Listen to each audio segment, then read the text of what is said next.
ᱜᱟᱛᱮ ᱠᱚ ᱱᱚᱣᱟ ᱫᱷᱟᱹᱨᱛᱤ ᱨᱮ ᱯᱨᱟᱠᱨᱤᱛᱤᱠ ᱥᱟᱞᱟᱜ ᱠᱟᱨᱛᱚᱵᱽ ᱩᱫᱩᱜ ᱨᱮ ᱢᱟᱹᱦᱤᱨ ᱦᱚᱲ ᱠᱚ ᱡᱟᱦᱟᱸ ᱧᱮᱞ ᱠᱟᱛᱮ ᱟᱢᱟᱜ ᱵᱚᱦᱚᱜ ᱟᱹᱪᱩᱨᱚᱜ ᱛᱟᱢᱟ ᱟᱨ ᱚᱸᱰᱮ ᱪᱟᱞᱟᱣ ᱠᱟᱛᱮ ᱨᱩᱣᱟᱹᱲ ᱦᱤᱡᱩᱜ ᱫᱚ ᱵᱚᱦᱩᱛ ᱢᱩᱥᱠᱤᱞ ᱜᱮᱭᱟ। ᱫᱮᱞᱟᱵᱚᱱ ᱜᱟᱛᱮ ᱠᱚ ᱛᱮᱦᱮᱧ ᱟᱯᱮ ᱠᱚ ᱚᱱᱠᱟᱱ ᱡᱟᱭᱜᱟ ᱵᱟᱨᱮᱛᱮ ᱵᱟᱲᱟᱭ ᱦᱚᱪᱚ ᱯᱮᱭᱟ ᱡᱟᱦᱟᱸ ᱫᱚ ᱨᱳᱢᱟᱧᱪᱚᱠ ᱥᱟᱶᱛᱮ ᱟᱹᱰᱤ ᱠᱷᱟᱛᱟᱨᱱᱟᱠ ᱡᱟᱭᱜᱟ ᱠᱟᱱᱟ। ᱠᱮᱡᱮᱨᱵᱚᱞᱴᱮᱱ ᱱᱚᱨᱣᱮ ᱨᱮ ᱱᱚᱣᱟ 984 ᱢᱤᱴᱟᱨ ᱪᱮᱛᱟᱱ ᱨᱮ ᱢᱤᱫᱴᱟᱝ ᱫᱷᱤᱨᱤ ᱵᱟᱨᱭᱟ ᱵᱩᱨᱩ ᱪᱮᱛᱟᱱ ᱨᱮ ᱱᱚᱝᱠᱟᱱ ᱟᱴᱠᱟᱣ ᱟᱠᱟᱱᱟ ᱡᱟᱦᱟᱸ ᱠᱚ ᱪᱤᱨᱤᱡ ᱟᱠᱟᱱ, ᱞᱮᱠᱤᱱ ᱦᱚᱲ ᱦᱟᱡᱟᱨᱚ ᱦᱟᱡᱟᱨ ᱥᱚᱝᱠᱷᱟ ᱨᱮ ᱱᱚᱰᱮ ᱠᱚ ᱦᱤᱡᱩᱜ ᱠᱟᱱᱟ ᱟᱨ ᱱᱚᱣᱟ ᱵᱩᱨᱩ ᱪᱮᱛᱟᱱ ᱨᱮ ᱥᱮᱞᱯᱷᱤ ᱠᱚ ᱦᱟᱛᱟᱣ ᱮᱫᱟ। ᱜᱟᱛᱮ ᱠᱚ ᱱᱚᱣᱟ ᱵᱩᱨᱩ ᱡᱩᱫᱤ ᱡᱟᱦᱟᱸ ᱞᱮᱠᱟᱛᱮ ᱫᱷᱤᱨᱤ ᱜᱷᱟᱥᱠᱟᱣ ᱞᱮᱱᱠᱷᱟᱱ ᱟᱢᱟᱜ ᱡᱤᱣᱤ ᱪᱮᱛᱟᱱ ᱪᱟᱞᱟᱜᱼᱟ ᱟᱨ ᱡᱟᱦᱟᱸ ᱞᱮᱠᱟᱛᱮ ᱟᱢᱟᱜ ᱢᱚᱱᱮ ᱡᱤᱣᱤ ᱰᱟᱜᱢᱟᱜᱼᱟ, ᱮᱱᱠᱷᱟᱡ ᱱᱚᱣᱟ ᱟᱢᱟᱜ ᱡᱤᱣᱤ ᱠᱚᱫᱚ ᱱᱮᱦᱟᱛᱤ ᱪᱮᱛᱟन ᱪᱟᱞᱟᱣ ᱩᱛᱟᱹᱨᱚᱜ ᱛᱟᱢᱟ। ᱳᱭᱮᱞᱰᱤᱝ निकारागुआ रे स्थित आमतौर रे सर्फिंग समुद्री लहरें रेको कोरावा, लेकिन एडवेंचर शौकीन होड़ निकारागुआ रे स्थित बुरु चेतान रे देख कते होड़ जहां काटा ते को छलका कना और 80-90 स्पीड ते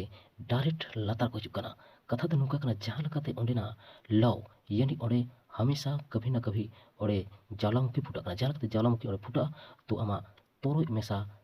सानामा चुल चाबा तमा। एनते रहो बोतोर बांग कते गे होड़ ओंडे को एडवेंचर रे को चला कना और नोआ जहां राइडर सर्किंग समुद्री लहर लका को ओंडे खो को छलका आगो कना। बंगी जंपिंग जहां दो न्यूजीलैंड रे मेना। बंजी जंपिंग रे जहां जंपिंग रेया शौकीन होड़ बापेर ते तोल कते को चेतान खोन लातार को ᱧᱩᱨ ᱠᱟᱭ ᱠᱟᱱᱟ ᱟᱨ इतना स्पीड ते लातार रे चला कना कि उनिया जीवी सनाम ओटांग उतारोग कान ताया। गाते को बंजी जंपिंग न्यूजीलैंड रे अडी मशहूर गया, ओनाते बंजी जंपिंग रेया उड़ाग दो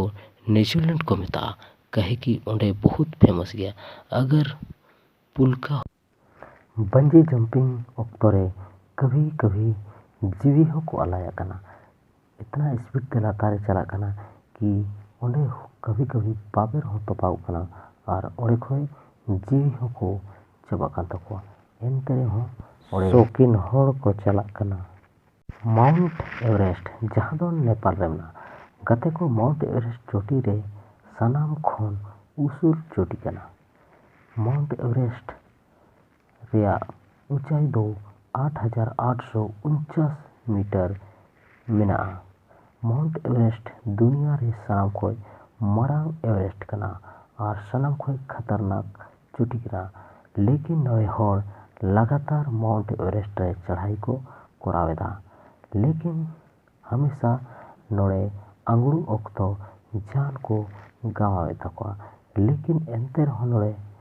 जहां एडवेंचर होड़ जहां शौकीन होड़ दान होड़ ओंडे हमेशा कोशिश तेगे को तहन कना और नोड़े जुदी जहां लकाते चेतान देजो और लातार आगो रे जहां लकाते चुक हुइन तमा तो आमा जीवी लातार खोय से चेतान चलाव तमा। स्टेयरवे टू हेवन बुरु चेतान रे नोआ सीढ़ी 3,900 खोन जास्ती गया। स्टेयरवे टू हेवे खतरनाक कहिते नोडे रेन सरकार इलीगल मेता कना और ओना कहिते नोड़े देजो दो मना गया। एनते रहो नोड़े इलीगल तहत नोड़े होड़ को देजो कन गया और जहां अपना एडवेंचर होड़ नोड़े मजा को उठावेदा और नोड़े आडे नोआरे कथा कना कि ओना बुरु चेतान रे मिटे झूला मेना। नोआ झूला रे होड़ टांकोर कते को झूला को झूला कान ताना, लेकिन मिटे महिला नोड़े नुका गे ᱧᱩᱨ कते गोयना। लेकिन फेसबुक रे वायरल कहिते ओंडे खोय सरकार नोआ झूला रे ओचो कदा। एनते रहो नोड़े एडवेंचर रे मजा हाथाव लगी दुनिया खोय होड़ को हिजुग कन गया और मजा को हाथावेदा। क्लिफ जंपिंग कैलिफोर्निया रे गाते को अगर आम को मेतामा कि बुरु धसना यानी उसूल बुरु धसना रे आम टांकोर कते पारकोम लका आम जहां झूला लका झूलाव कते आम गोटा निदा तहन में और आराम ते ओरे कुकू कते रसका जाओ में आम दो एनते रम कराव किया। लेकिन धरती पुरी नौका होड़ मेना कोआ कि जंपिंग बुरु रे झूला तोल कते को झूला को झूला कना और मिद निदा नोड़े मजा को उठावेदा तीना होड़ चों नौका कते आकोआ जीवी को नासे तकोआ एंते रह नोड़े होड़ अपना एडवेंचर रे मजा हाथाव लगी हमेशा को हिजू कना और झूला तोल कते मिद निदा चाहे बारपे निजा रे मजा को उठावेदा व्हाइट लाइन साइकिलिंग गते को साइकिल तो सनाम होड़ गेबन चलावा लेकिन ऐसा जगह रे चलाओ साइकिल चलाओ को मेतामा जहां तो चलाओ मुश्किल गया बुरु चेतान को लतार साइकिल चलाओ तो अड़ी मुश्किल है लेकिन अगर नौका के मिट्टे में ना जहां तो व्हाइट लाइन साइकिलिंग को मेता कना अमेरिका रे एरिजोन स्थित रे व्हाइट लाइन साइकिलिंग ना बुरु रे साइकिल को चलावा और शौकीन होड़ जहां बुरु धासना धासना ते साइकिल चलाव कते चेतान खोय लातार को आगोया जहां लकते नोआ बुरु धासना खोय साइकिल मिस्टेक ते मी कटी पुचुइना तो आम साइकिल सहित लातारम हिजुआ लेकिन आमा जीवी दु चेतान चला उतारवा नोड़े हमेशा एडवेंचर होड़ साइकिल चलाव लगी हमेशा को हिजुकन वेलिरिका वेलकनो चिली बुरु खन दोन चाहे बेंजिन जपी बारेते सनाम को बन बड़ाया और दा रहो एक्स राइडिंग सनाम को बन का लेकिन नोआ आश्चर्यजनक कथा कना कि जहां दो लावा चेतान हेलीकॉप्टर रे तोल कते लातार से को अचानक को दोन गोका और लावा सूर चलाव कते को नेला कि लावा चे लका हिजुका नोआ दो एडवेंचर रे मजा उठा होड़ नोआ अपनार नेल रे शौक को पूरा तको जहां लकते नोआ रे आमा बाबेर तो पाइना तो एदन लावा भीतरी रे जुल तुरो तरोआ ओना केते नोआ दो अडी खतरनाक के जहां दो वेलरिका वेलकोनो चिली को मेता कना राफ्टिंग द कोलोराडो रिवर गते को होड़ दो प्राकृतिक सला बांग खेलवा चाहिए और प्राकृतिक सला टक्कर बांग मा चाहिए बांगखान प्राकृतिक रिया आया जहां